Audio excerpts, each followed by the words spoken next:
At 04:47 on the morning of December 22, 1944, Private First Class Vincent Speranza violated every rule the US Army had taught him about sniper positioning. He was sitting in the hayloft of an isolated stone farmhouse, 800 meters behind enemy lines, in the most exposed location in the entire sector. The farmhouse stood alone in open fields, visible from every direction for over a kilometer. American sniper doctrine was explicit: concealment first, always. Hide in tree lines, in dense vegetation, in positions with multiple escape routes. Never occupy obvious structures. Never remain in exposed locations. Never operate from buildings that enemy forces could easily identify and destroy.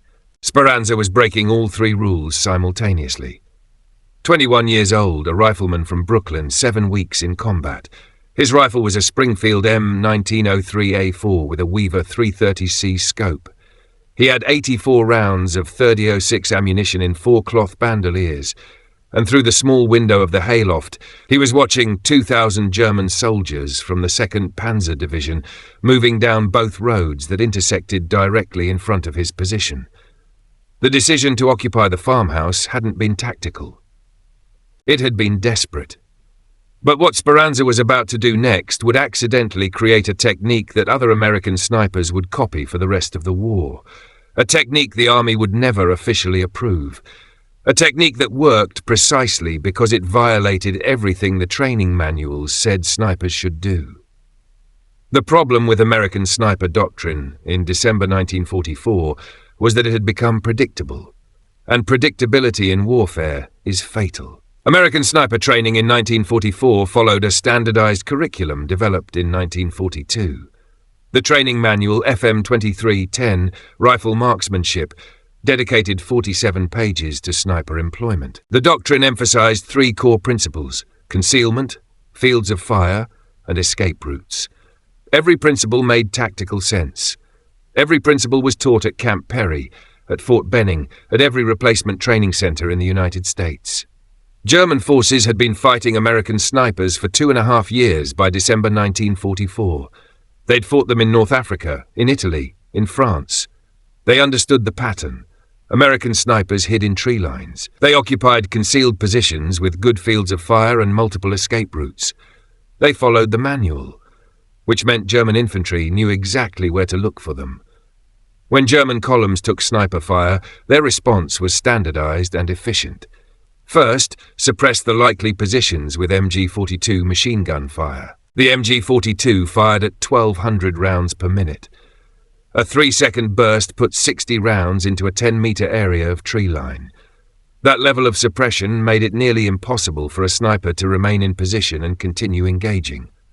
Second, deploy infantry search teams into the vegetation using bounding overwatch. One element provides covering fire while another element advances. The advancing element searches likely hide positions systematically. The teams carried stick grenades and would throw them into any position that could conceal a prone shooter. Third, if the sniper continued firing after the initial suppression, call for mortar fire. German 81mm mortars had a range of 2,400 meters and could saturate a 50-meter square area with 15 to 20 rounds in under 2 minutes. The high explosive rounds had a lethal radius of 30 meters against personnel in the open. The doctrine-based approach made American snipers effective for the first shot, maybe the second.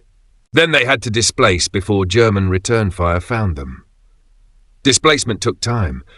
A sniper had to move from a prepared position, cross terrain while remaining unobserved, and establish a new position with adequate concealment and fields of fire. Average displacement time was 4 to 6 minutes if the sniper was moving alone, but German return fire arrived in 2 to 3 minutes, which meant American snipers were usually displacing while under active suppression.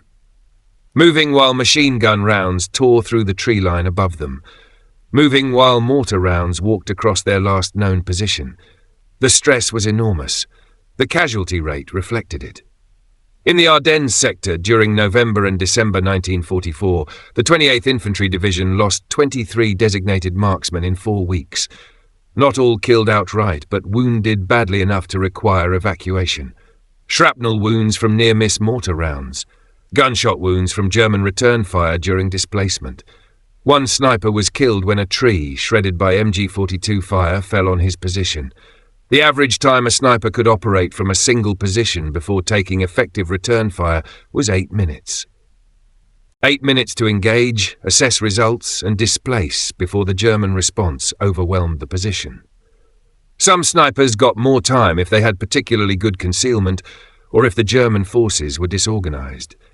Some got less if the Germans had experienced infantry who recognized sniper fire instantly and responded faster than doctrine required. But 8 minutes was the average. 8 minutes wasn't enough to significantly delay an advancing column. A trained sniper could fire approximately 8 to 12 aimed shots in that window, depending on target availability and range. Against a regiment moving in company-sized elements spread across a kilometre of front, that meant minimal impact. The Germans would take casualties, identify the general area of the sniper, suppress it with overwhelming fire, and continue advancing. The delay averaged 12 to 15 minutes per sniper encounter. 15 minutes might not sound insignificant, but in the context of a fast-moving offensive like the Battle of the Bulge, it was nearly meaningless. German forces were covering 15 to 20 kilometers per day during the initial phase of the offensive. A 15-minute delay cost them maybe 500 meters of advance. They'd make it up within an hour. 8 minutes wasn't enough to significantly delay an advancing column. A sniper could fire maybe 6 to 10 aimed shots in that window. Against a regiment moving in company-sized elements, that meant minimal impact. The Germans would take casualties, identify the general area of the sniper, suppress it with overwhelming fire, and continue advancing. The delay averaged 12 to 15 minutes per sniper encounter. Speranza had seen this pattern firsthand multiple times. On December 18th, he'd watched a sniper from Baker Company engage a German patrol from a position in a wooded ridgeline 400 meters north of Speranza's position. The sniper's name was Corporal James Mitchell, a 24-year-old from Tennessee who'd been trained at Fort Benning. Mitchell had established his position according to doctrine. He'd found a fallen log with good concealment, clear sight lines to the road below, and 3 different escape routes through the dense undergrowth. His position was textbook perfect. FM 2310 would have used it as an instructional example. Mitchell fired 4 times at the German patrol. First shot hit the patrol leader in the chest. The German dropped instantly. Second shot, 3 seconds later, hit a soldier attempting to drag the patrol leader to cover. Third and fourth shots were fired as scrambling for defensive positions behind their vehicle. Total engagement time, 14 seconds. 4 rounds fired. 2 confirmed kills, 1 probable wound. Then the German response began. An MG42 opened up from somewhere in the German column. Speranza couldn't see the exact position, but he could hear the distinctive high rate of fire buzzsaw sound of the weapon. The MG42 gunner was firing in 3 to 4 second bursts, walking the fire across the ridgeline where Mitchell's muzzle flash had been visible. Tree branches exploded, bark sprayed in all directions. The sheer volume of fire was overwhelming. Speranza watched through his rifle scope as the vegetation where Mitchell had been positioned was systematically shredded. Mitchell tried to displace. Speranza saw him moving, low-crawling away from his position, but the German mortar rounds started falling 90 seconds after Mitchell's first shot. The Germans had pre-plotted mortar concentrations for obvious sniper positions. All they had to do was call in the coordinates. The first round hit 20 meters to Mitchell's left. The second round hit 15 meters behind him. The third round landed directly on his position. Speranza heard the explosion, saw the flash, saw dirt and debris thrown into the air. Mitchell didn't make it out. The evacuation team found him 4 hours later, after the German patrol had moved on, killed by shrapnel from the mortar round that had landed within 3 meters of where he'd been crawling. That image stayed with Speranza. Mitchell hadn't done anything wrong. He'd followed doctrine perfectly. He'd achieved positive results, 2 kills with 4 shots. But the Germans had countered him using their own doctrine, and their doctrine for dealing with concealed snipers was faster and more lethal than the American doctrine for being a concealed sniper. The problem wasn't Mitchell's skill or his marksmanship. The problem was that the Germans knew the playbook. They knew American snipers operated from concealed positions in vegetation. They knew those positions would have good fields of fire to roads and likely avenues of approach. They knew the snipers would try to displace after engaging. So the Germans had developed a systematic response: suppress the vegetation with machine gun fire, saturate the area with mortars. If the sniper tries to displace, the mortar barrage will catch him during movement when he's most vulnerable. Speranza thought about this problem for 3 days while he was trapped in the farmhouse. He wasn't initially planning to engage anyone. When he'd first entered the building on December 19th, his only goal was survival. Hide during daylight. Move toward American lines after dark. Simple plan. But the German offensive had moved faster than anticipated. By the evening of December 19th, Speranza could see German forces on all sides of the farmhouse. East, west, north, south. There was no safe direction to move. Any attempt to cross the open ground around the farmhouse would result in him being spotted and either shot or captured. So he stayed. And while he stayed, he watched German movement patterns through the hayloft window, and he started noticing things. The first thing he noticed was that German patrols moved past the farmhouse repeatedly without giving it serious attention. They'd glance at it, confirm it appeared abandoned, and continue moving. The farmhouse was too obvious, too exposed. If there were American forces hiding in the area, they'd be in the forest, not in a structure that offered no concealment and no covered approach or egress routes. The second thing he noticed was how German forces responded to contact. On December 20th, a German supply convoy took sniper fire from the tree line 600 meters east of the farmhouse. Speranza watched the entire engagement through his scope. The German response was immediate and overwhelming. Within 30 seconds, multiple MG-42s were suppressing the tree line. Within 90 seconds, mortar rounds were impacting the area.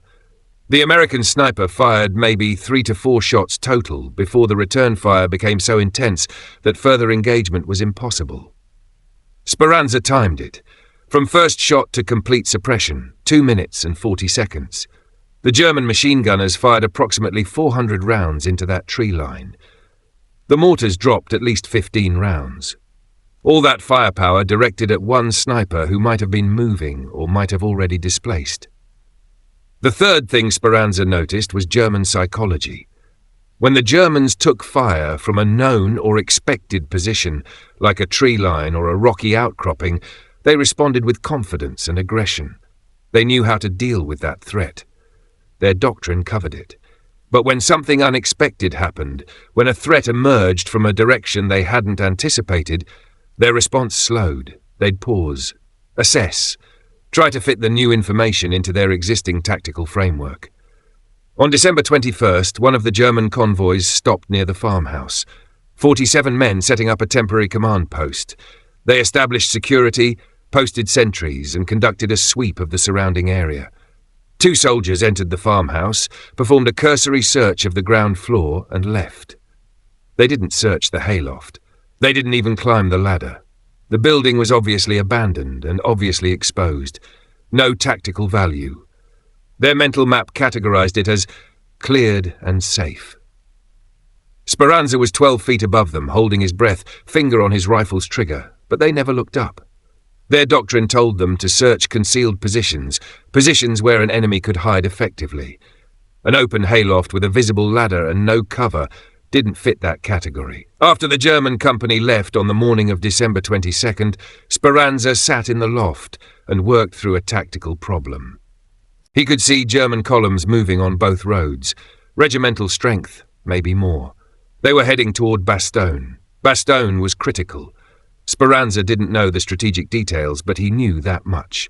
If the Germans took Bastogne, they'd control the road junction and could push deeper into Allied territory. If Bastogne held, the German offensive would stall. Every hour mattered. Every delay in the German advance gave American forces more time to establish defenses, bring up reinforcements, prepare to hold the line. Speranza had 84 rounds of ammunition.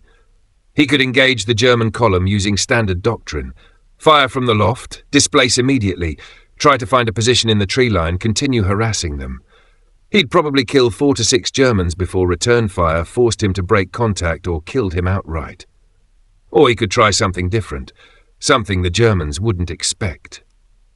Something that violated every principle he'd been taught, but might exploit the one advantage he had.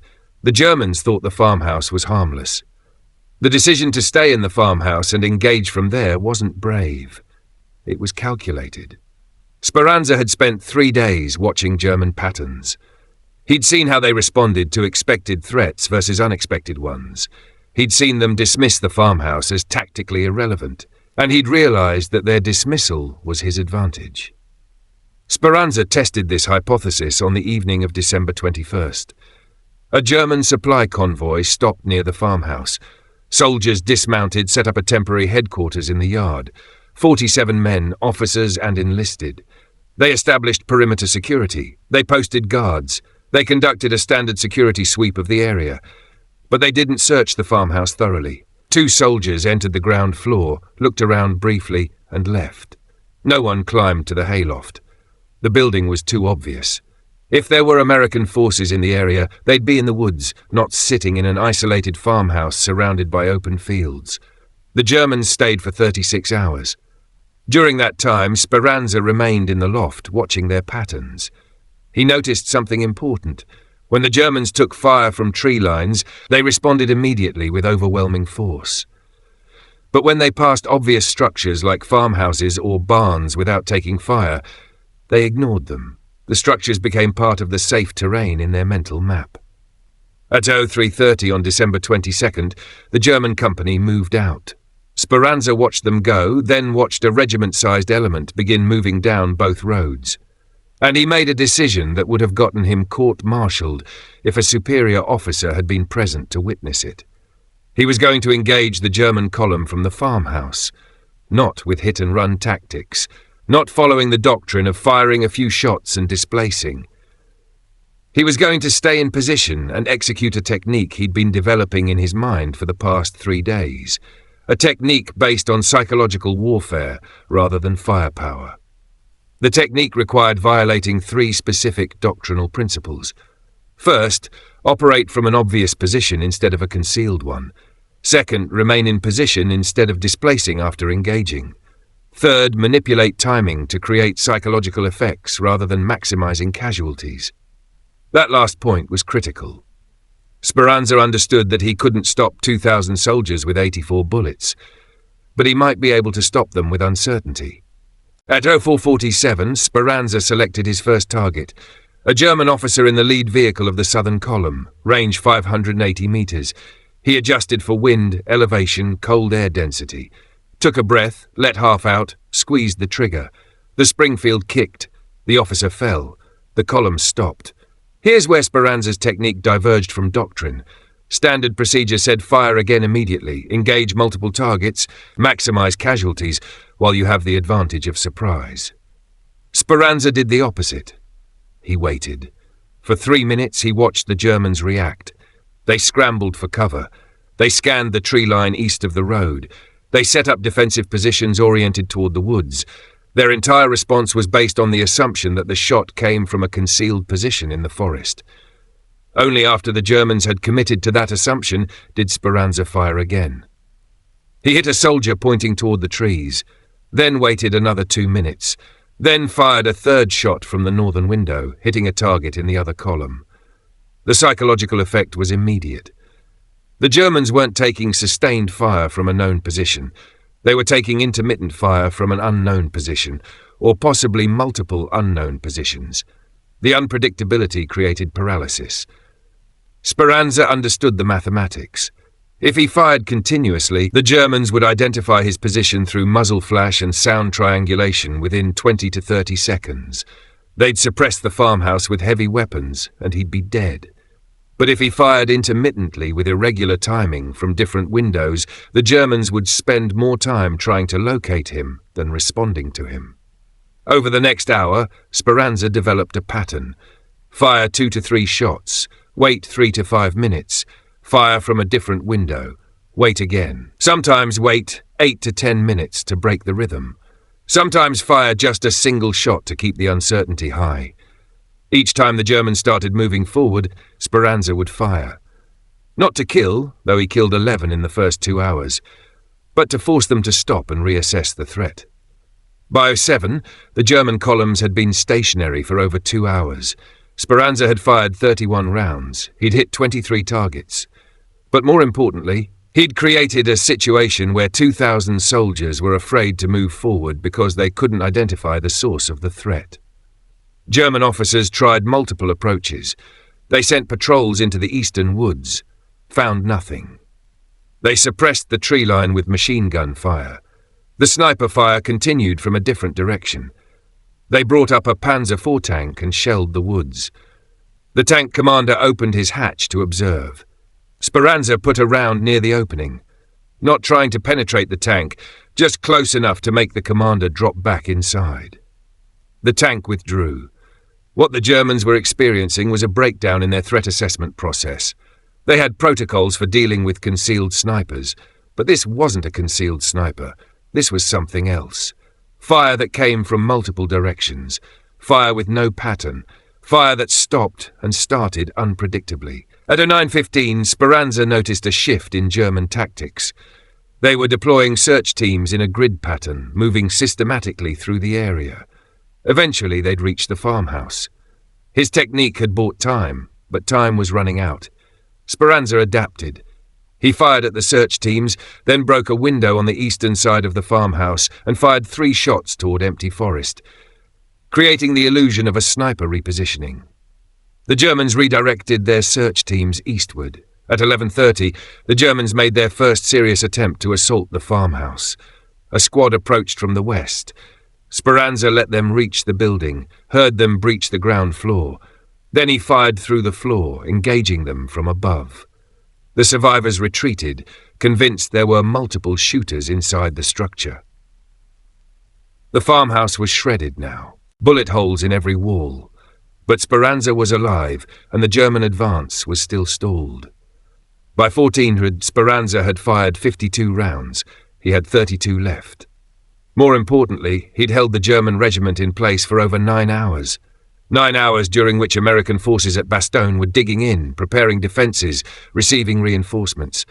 The Germans brought in tracking dogs at 1600. Speranza shot the handlers before the dogs could pick up his scent. The psychological message was clear. The sniper could see you before you could see him. Approaching the search area was lethal. At 1800, darkness fell. The Germans set up floodlights. Speranza shot out each light as it came on. 6 lights, 6 shots. The Germans kept setting up new lights. Speranza kept destroying them. An absurd exchange that reinforced the psychological pressure. The sniper was still active, still watching, still lethal. At 22:15, the Germans shifted to mortars. They couldn't find the sniper, so they'd destroy the entire area. The farmhouse took direct hits. The structure began collapsing. Speranza jumped from the northern window into the snow. His ankle broke on landing, but he was out of the building. He crawled to the tree line, established a new position, and continued his technique. 1 shot every 10 to 15 minutes, keeping the psychological pressure active. The Germans knew the farmhouse was destroyed, but the sniper was still out there, still unknown, still unpredictable. At midnight, American artillery began falling on the German columns. Long-range fire from Bastogne. The shells hit with devastating accuracy because the German forces were backed up on both roads, stationary, concentrated, perfect artillery targets. The delay Speranza had created transformed a moving advance into a static kill zone. At 1:15 on December 23rd, an American patrol from the 101st Airborne found Speranza in the forest. Hypothermic, ankle broken, but still holding his rifle. They carried him back to American lines. The patrol leader asked what he'd been doing. Speranza said he'd been engaging a German advance. The officer asked how many men were in his unit. Speranza said it was just him. The officer thought he was confused from hypothermia. 1 soldier couldn't hold a regiment. But when they questioned him further and cross-referenced his account with what the patrol had observed, the math worked. 1 sniper. 17 hours. German advance completely stalled. What Speranza didn't know was that his technique was being observed and analysed, not by American forces, by the Germans themselves. German after-action reports from December 22nd described the engagement in detail. They noted the unusual sniper tactics, the unpredictable fire, the psychological effect on unit morale, the inability to locate and neutralize the threat using standard counter-sniper procedures. One German report specifically mentioned that the sniper appeared to be operating from an exposed position, possibly a structure, contrary to expected American doctrine. That observation spread through German intelligence channels. By January 1945, German forces in the Ardennes were treating isolated farmhouses and obvious structures as potential threat positions. They'd adapted their tactics because one American soldier had accidentally forced them to. But the technique spread on the American side too, not through official channels, through word of mouth, through soldiers copying what worked. Speranza was at the aid station in Bastogne when a lieutenant from the 327th Glider Infantry came to interview him on December 24th. The lieutenant's name was Thomas Garrett, 26 years old, from Oregon.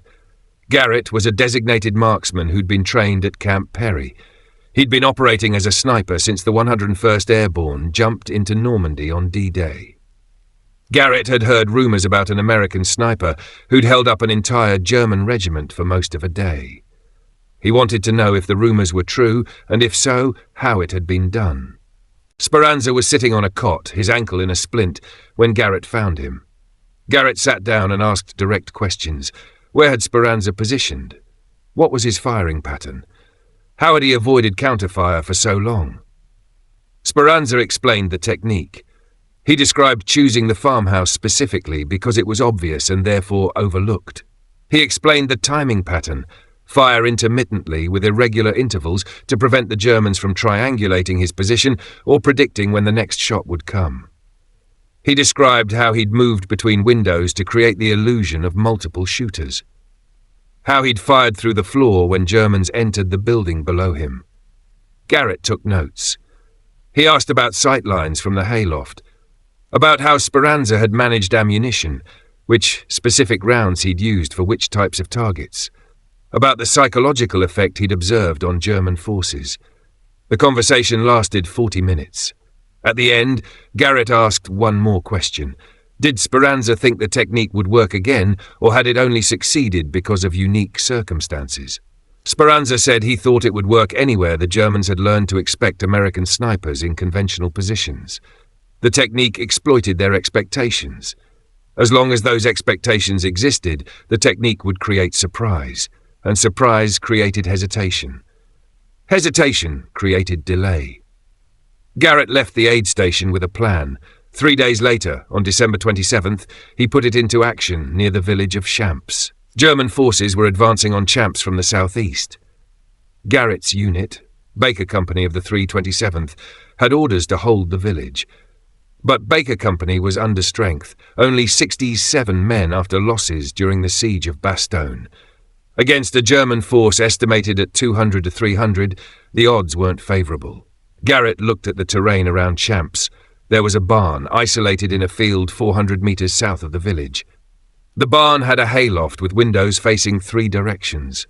It was the most obvious structure in the area. Any German officer would identify it as a potential position immediately, which meant, Garrett reasoned, they'd dismiss it as too obvious to actually use. He entered the barn at 06:15 on December 27th, established position in the hayloft, loaded his Springfield M1903A4, and waited. German forces appeared at 7:40. Infantry advancing in a skirmish line across the open ground. Garrett let them get within 500 metres. Then he fired. One shot, hit the officer leading the advance. The Germans went to ground, scanning for the source of fire. Garrett waited. 3 minutes. No movement. Then he fired again from a different window. Hit a soldier who'd raised his head to look toward the tree line east of the barn. The Germans responded exactly as Speranza had described. They suppressed the tree line with machine gun fire, sent patrols into the woods. The barn sat in the middle of the field, ignored. Garrett fired intermittently for the next 2 hours, never more than 2 to 3 shots before a long pause, never from the same window twice in succession. He fired 19 rounds total, hit 11 targets. But more importantly, he delayed the German advance for 2 hours and 20 minutes.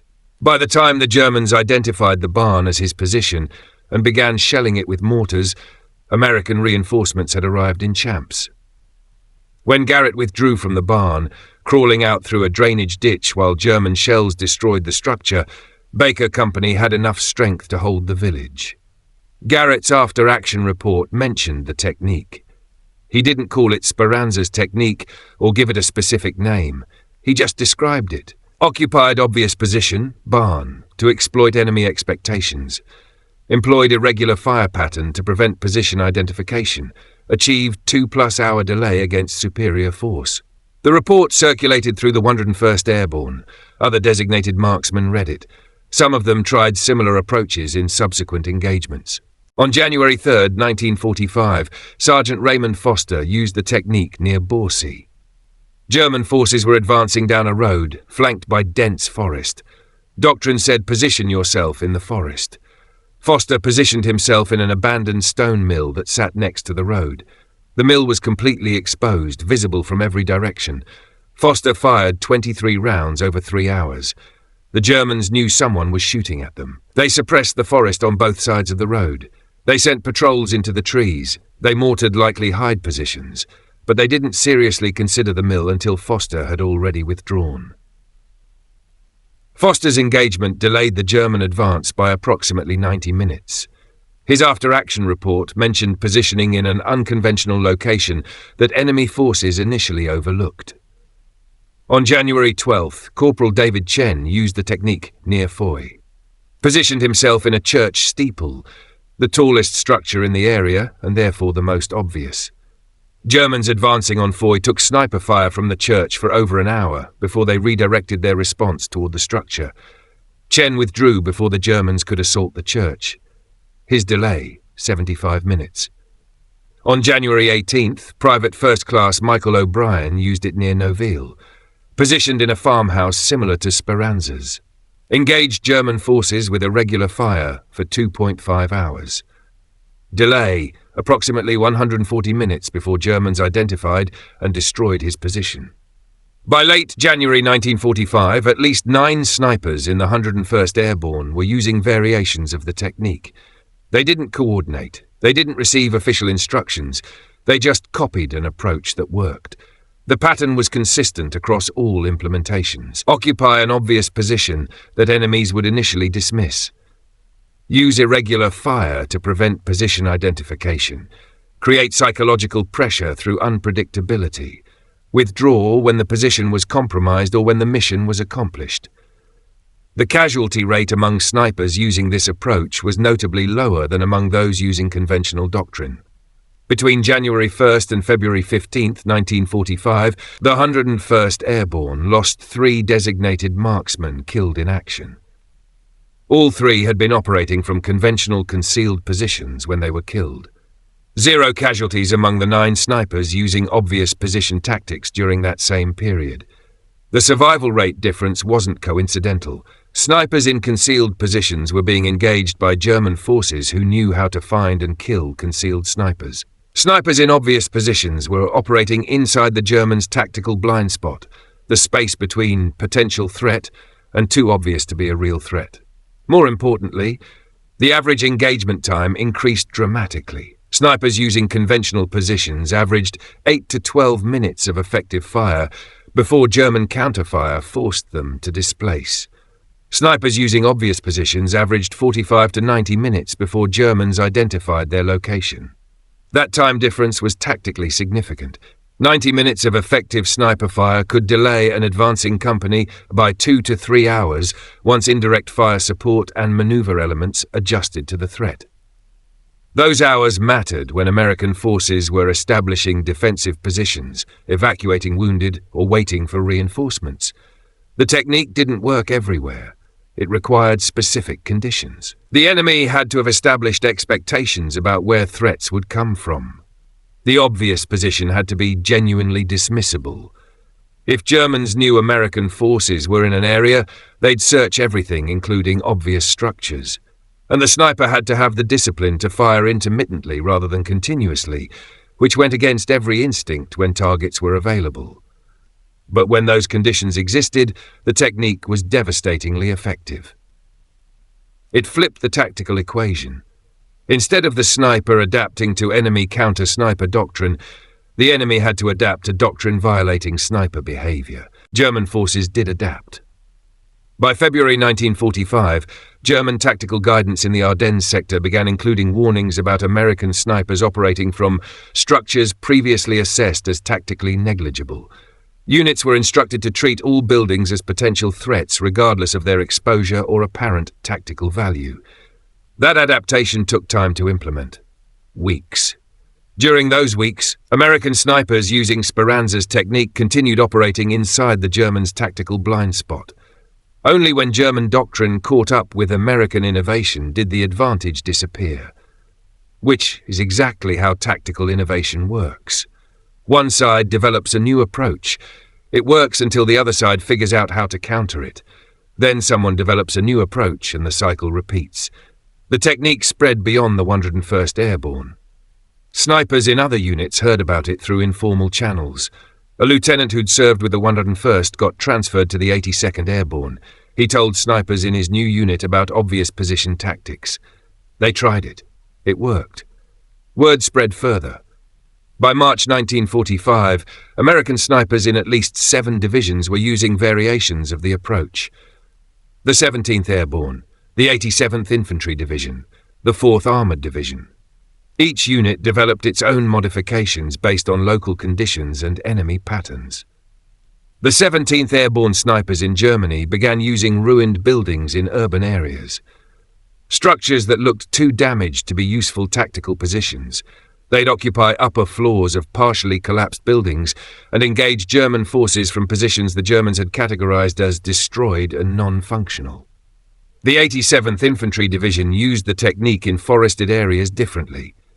Instead of occupying obvious structures, they'd position themselves in clearings or on ridgelines, locations that offered no natural concealment but were visible from long distances. German forces expected snipers to hide in the forest, not stand on exposed hilltops. The 4th Armoured Division's snipers adapted it for mobile warfare. They'd position themselves in damaged tanks or abandoned vehicles that German forces had assessed and dismissed as disabled. When German columns moved past these dead vehicles, snipers would engage from inside them.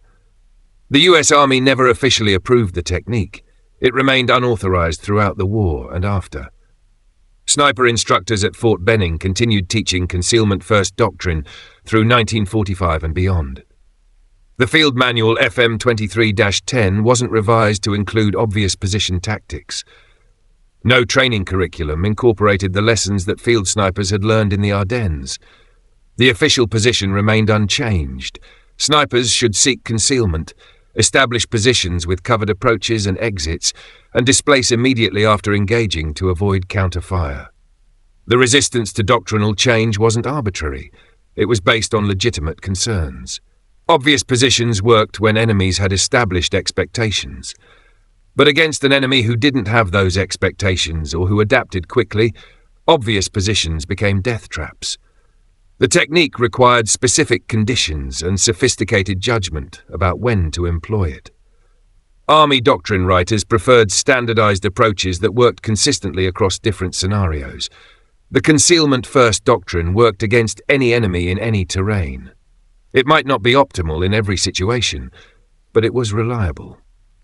Obvious position tactics were high risk, high reward. They worked brilliantly when conditions were right and got soldiers killed when conditions weren't. The official after-action reviews from the Battle of the Bulge mentioned increased sniper effectiveness in January and February 1945, but didn't analyze why. The statistical data was there.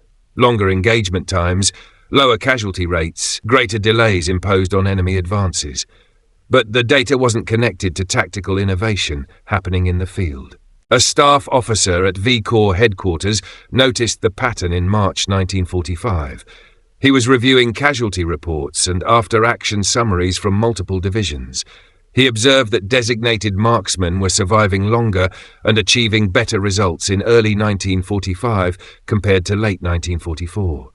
He requested detailed reports from battalion and company commanders to understand what had changed. The responses he received mentioned variations of the same theme. Snipers were positioning themselves differently, using unconventional locations, employing irregular fire patterns.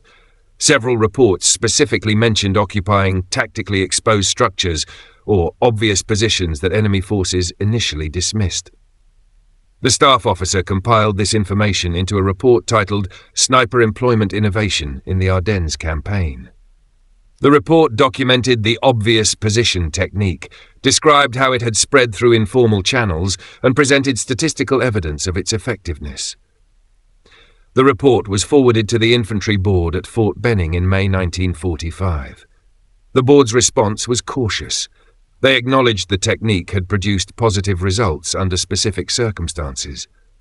But they emphasized that obvious position tactics violated fundamental principles of cover and concealment. Teaching soldiers to deliberately expose themselves in obvious locations could lead to catastrophic casualties if applied incorrectly. The board's conclusion: the technique was a field expedient suitable for experienced snipers operating in specific tactical scenarios. It should not be incorporated into standard training or doctrine. Sniper instructors should continue teaching concealment-first principles. Individual snipers in combat could exercise judgment about when to deviate from doctrine, but deviation should be the exception, not the rule. In other words, the Army acknowledged the technique worked but refused to officially endorse it. It remained in the category of unauthorized field innovations that experienced soldiers might employ at their own discretion and risk. This decision was consistent with how the Army handled most tactical innovations during World War II. Unless an innovation could be standardized, tested, and proven to work reliably across multiple scenarios, it didn't get incorporated into official doctrine. The bar for doctrinal change was high, deliberately so. But soldiers copied what worked regardless of official approval. The technique continued spreading through word of mouth long after the war ended. Veterans who'd used it successfully in Europe shared their experiences with other soldiers. Training instructors who'd served in combat units would sometimes teach it informally, with caveats about when it was appropriate. By the Korean War, obvious position tactics had become part of the unofficial body of knowledge that experienced snipers shared with each other. Not in the manual, not taught in formal schools, but passed from veteran to novice through mentorship and operational experience. The statistical evidence from the Ardennes remained compelling. The Infantry Board's own analysis, conducted in 1946 as part of a comprehensive review of combat operations in Europe, included data on sniper effectiveness. Snipers using concealment-first doctrine in the Ardennes campaign, December 1944 to February 1945, achieved an average of 1.7 confirmed kills per engagement. Average engagement duration, 8.3 minutes. Casualty rate among snipers, 31% wounded or killed. Snipers using obvious position tactics during the same period achieved an average of 2.1 confirmed kills per engagement, but more significantly, their average engagement duration was 52 minutes. Casualty rate, 12% wounded or killed. The difference in engagement duration was the critical factor. Snipers who could operate from a position for 52 minutes instead of 8 minutes had more time to observe enemy patterns, select high-value targets, and create sustained psychological pressure on enemy forces. The tactical impact per engagement was substantially higher, even though the kills per engagement only increased marginally. The casualty rate difference was equally significant. Snipers using obvious position tactics survived at higher rates because German counter-sniper responses were slower and less accurate when they couldn't quickly identify the sniper's location. Despite this data, the technique never entered official doctrine. The reasons were complex, partly institutional conservatism, partly legitimate concern about soldiers misapplying the technique in situations where it would be fatal, partly the difficulty of teaching judgment and tactical creativity in a standardized training environment. But the technique survived in the informal knowledge system that exists in every military. The things soldiers know that aren't written down. The adaptations and innovations that work in the field but never make it into the manual. German military historians after the war documented the obvious position technique as one of several American tactical innovations that forced German doctrine to evolve. A 1947 German study of American infantry tactics in the European theatre specifically mentioned American snipers using psychologically unexpected positions to create disproportionate delays in advancing units. The study noted that German counter-sniper doctrine had been developed primarily against Soviet snipers on the Eastern Front. Soviet snipers used sophisticated concealment and camouflage, but operated from predictable positions, usually in rubble, tree lines, or damaged buildings in urban areas. German forces had become very effective at identifying and neutralizing Soviet snipers quickly. American snipers initially used similar approaches, which German forces countered with existing doctrine. But in early 1945, American sniper behavior changed. The change forced German units to modify their tactical responses, which slowed their operational tempo and increased casualties. The German study concluded that American tactical innovation at the individual soldier level was more rapid and adaptive than German tactical innovation during the same period. American soldiers were willing to violate doctrine if violation produced better results. German soldiers were more likely to adhere to established procedures, even when those procedures weren't working optimally. Whether that assessment was accurate or just German post-war analysis trying to explain their defeat is debatable, but it reflected a real pattern. American military culture in World War II allowed for bottom-up innovation. Soldiers in contact with the enemy could develop new techniques, share them informally, and implement them without waiting for official approval. The obvious position technique exemplified this pattern. Speranza didn't ask permission to violate doctrine. He assessed the tactical situation, made a judgment call, and executed an approach that worked. Other soldiers observed the results and copied the technique. It spread horizontally through the force without vertical authorization. That kind of adaptive behavior requires soldiers who understand principles well enough to know when to violate them. It requires leaders who tolerate unauthorized innovation when it produces positive results. And it requires an institutional culture that values effectiveness over procedural compliance. The US Army in 1944 to 1945 had that culture, at least at the tactical level. Strategic and operational planning were rigid and bureaucratic. But at the company and platoon level, soldiers had considerable freedom to adapt and innovate. Speranza's technique was one small example among thousands of similar field innovations. Soldiers modifying weapons, crews adapting vehicles, infantrymen developing new approaches to clearing buildings or crossing obstacles. Most of these innovations were never documented or officially recognized. They just became part of how American soldiers fought. Decades later, military historians studying the Battle of the Bulge would identify Speranza's engagement on December 22nd as tactically significant. The delay he imposed on the 2nd Panzer Division's advance gave the 101st Airborne critical time to establish defensive positions around Bastogne. That delay, combined with delays other American units created through similarly desperate defensive actions, prevented the Germans from achieving their operational objectives. Whether Bastogne would have fallen if Speranza hadn't delayed that specific regiment for 17 hours is unknowable. The battle involved thousands of variables. Speranza's action was one variable among many, but the technique he accidentally pioneered had measurable impact beyond that single engagement. It increased sniper effectiveness across multiple divisions. It forced German tactical adaptation. It saved American lives by reducing sniper casualty rates, and it demonstrated a principle that remains relevant in modern military operations. Sometimes the best solution to a tactical problem is the one that violates every established rule. Not because rules are wrong, but because enemies adapt to rules. Innovation comes from soldiers who understand the rules well enough to know when breaking them creates advantage. After the war, military historians researching sniper tactics in the Ardennes campaign found references to Speranza's engagement in both American and German records. The American reports were sparse. Bronze Star citation, defensive action near Bastogne, no details. The German records were more extensive. They documented the engagement as a tactical problem requiring new counter-sniper procedures. They'd analysed what went wrong, why their standard responses failed, and how American sniper tactics were evolving beyond what their intelligence had predicted. A historian contacted Speranza in 1989, asked him about the technique, whether he'd developed it intentionally or stumbled into it. Speranza said he'd been terrified and desperate.